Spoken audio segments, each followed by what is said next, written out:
माझा नमस्कार, मी करण आपलं सगळ्यांचं माझ्या चॅनलवर स्वागत. मित्रांनो, आज महाराष्ट्र भारतात विकास आणि व्यापाराच्या दृष्टिकोनातून नंबर 1 चं राज्य आहे. देशभरातून लोक काम करण्यासाठी महाराष्ट्रात येतात. त्यांची उपजीविका आपल्या राज्यावर अवलंबून आहे. हे सांगताना अतिशय गर्व होतं की भारताच्या प्रगतीत महाराष्ट्राचा सर्वात मोठा वाटा आहे. पण मित्रांनो, आपल्या राज्याविषयी आपण कितीही प्रशंसा आणि गुणगान गायले तरी महाराष्ट्राचं एक दुर्दैव आहे आणि ते आपल्याला खुल्या मनानं स्वीकार केलंच पाहिजे. कारण आपल्या राज्यात कितीही विकास आणि प्रगती झाली असेल तरी ती एका भागातच कुंठल्यासारखी वाटते.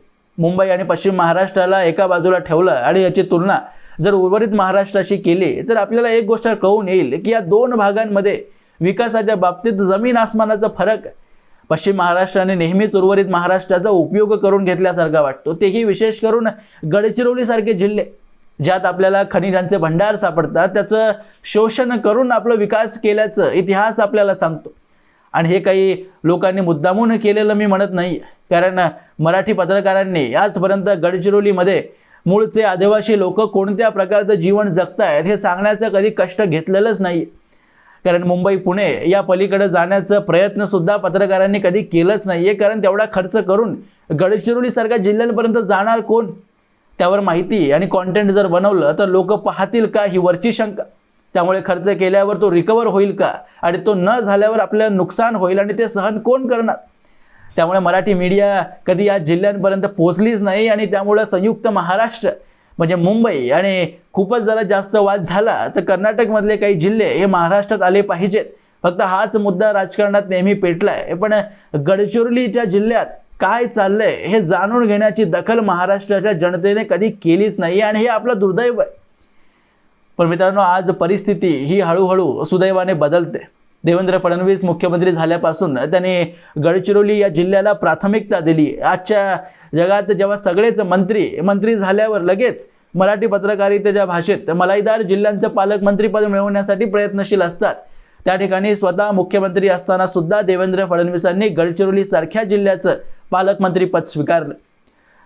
आता गडचिरोली म्हणजे सगळ्यांनाच नक्षलवाद, घनदाट जंगल या गोष्टी आठवतात आणि ते आहे सुद्धा. कारण छत्तीसगडचं अबुजमाड जंगल हे गडचिरोलीपासून काही किलोमीटरच्या अंतरावरच आहे आणि एकेकाळी नक्षलवाद्यांनी या भागाला स्वतंत्र घोषित केलेलं होतं. त्यांचा दबदबा या भागावर होता.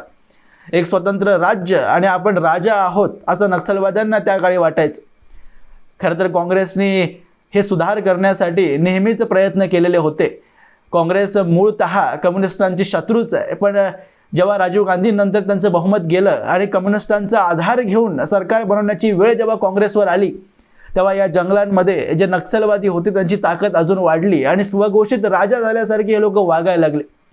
पण ही परिस्थिती बदलली जेव्हा 2019ला गृहमंत्री म्हणून अमित शहांनी आपलं पदभार सांभाळलं आणि त्यांनी आपला फॉर्म्युला सेट केला.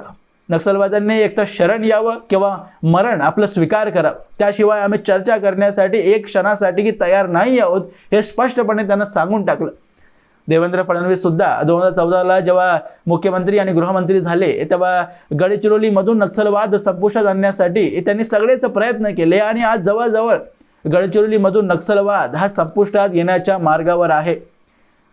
आता 2-4 दिवसांपूर्वीच जेव्हा देवेंद्र फडणवीसांचा वाढदिवस होता तेव्हा देवेंद्र फडणवीस गडचिरोलीला गेले होते आणि त्या ठिकाणी सुरजमाड ही भारतातली सर्वात मोठी लोहखान असून याचं काम करण्यासाठी जे प्रोजेक्ट आहे ते लॉयड्स मेटल अँड लिमिटेड या भारतीय कंपनीला काँग्रेसने 2007ला दिलेलं होतं. पण त्या कामामध्ये गती ही देवेंद्र फडणवीस मुख्यमंत्री झाल्यानंतर आली आणि या कामामधून विकास देवेंद्र फडणवीसांनी गडचिरोली सारख्या पिछाडीवर असलेल्या जिल्ह्यापर्यंत पोहोचवलेला आहे. त्याच काही प्रोजेक्टचं उद्घाटन करण्यासाठी वाढदिवसाच्या दिवशी देवेंद्र फडणवीस गेलेले होते आणि भाषण देताना त्यांनी काही मोजक्या शब्दात गडचिरोली या जिल्ह्यात कसा विकास झालाय याचं वर्णन काही सुंदर शब्दात केलेलं आहे आणि मला वाटतं तुम्ही ते ऐकलं पाहिजे. की प्रभाकरनजी, आपल्याला गडचिरोलीमध्ये मायनिंग सुरू करायचं आहे, पण माझी एक अट आहे, गडचिरोलीचा उपयोग हा वसाहतीसारखा होता कामा नये. इथे मायनिंग करायचं आणि देशभरात उद्योग चालवायचे, तिथल्या लोकांना गाड्यांचं प्रदूषण सहन करायला लावायचं आणि रोजगार मात्र अन्यत्र द्यायचा, हे चालणार नाही. याच ठिकाणी आपल्याला ही सगळी स्टीलची इकोसिस्टीम उभी करावी लागेल आणि त्यातनं इथल्या स्थानिकांना रोजगार तुम्ही देणार असाल तर तुम्हाला सगळं सपोर्ट करण्याकरता मी तयार आहे. आता मी ज्यावेळी भूमिपूजनाकरता उद्घाटनाकरता गेलो होतो त्यावेळी आमच्या काही बहिणींशी आमचा वार्तालाप झाला, ज्या आता नवीन व्हॉल्वोच्या या ठिकाणी पेलेट्सच्या ट्रक त्या ठिकाणी चालवणार आहेत. आणि त्यावेळेस आमच्या एका बहिणीने सांगितलं की मी हाऊसकीपिंगच्या कामावरनं सुरुवात केली आणि कंपनीने 12,000 रुपयात हाऊसकीपिंगचं काम करत होती. कंपनीने पहिल्यांदा मला छोटी गाडी शिकवली, मग मोठी गाडी शिकवली आणि आता मी व्हॉल्वो शिकली आहे आणि 12,000वर मी काम सुरू केलं होतं. आता ही व्हॉल्वो चालवल्यानंतर 55,000 रुपये मला महिन्याला पगार मिळणार आहे. मैदानो, ज्या खाणीद्वारे गडचिरोलीत आज इतका विकास पोहोचलाय त्या सुरजमाड खाणीत जवळजवळ वर्षाला आज 55 मिलियन टन्स लोह खनिज इतकं उत्पादन केलं जातं आणि एकूण क्षमता या खाणीची 857 मिलियन टन्स इतकी आहे.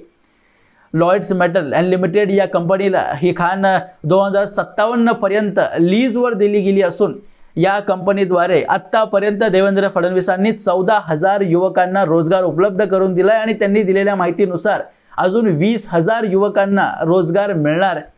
महिलांचं सुद्धा तुम्ही फडणवीसांच्या बोललेल्या शब्दातून ऐकलंच की कशा प्रकारे त्यांनी विकास केला आहे. महिला आता मोठमोठे ट्रक्स गडचिरोलीमध्ये चालवत आहेत, त्यांना महिन्याला मोठ्या प्रमाणात पगार मिळतोय, त्यांचा विकास झालाय. मित्रांनो, हे ऐकल्यानंतर खरंच आश्चर्य होतं की संयुक्त महाराष्ट्र झाल्यापासून, स्वतंत्रता आपल्याला मिळाल्यापासून देवेंद्र फडणवीस हे महाराष्ट्राचे पहिले मुख्यमंत्री आहेत ज्यांनी गडचिरोलीमध्ये एक अख्खी रात्र व्यतीत केली आहे. महाराष्ट्राला इतके मुख्यमंत्री मिळाले पण आजपर्यंत एकाही मुख्यमंत्र्यांच्या मनात विचार नाही आला की गडचिरोलीमध्ये आपली जनता कोणत्या प्रकारचं आयुष्य जगते आणि आपण जाऊन ते पाहिलं पाहिजे. एक रात्र सुद्धा व्यतीत करण्याचा वेळ आजपर्यंत एकाही महाराष्ट्राच्या मुख्यमंत्र्याला मिळाला नसेल. ते विचार देवेंद्र फडणवीसांनाच आपल्या मनात आला असेल, हे आश्चर्य.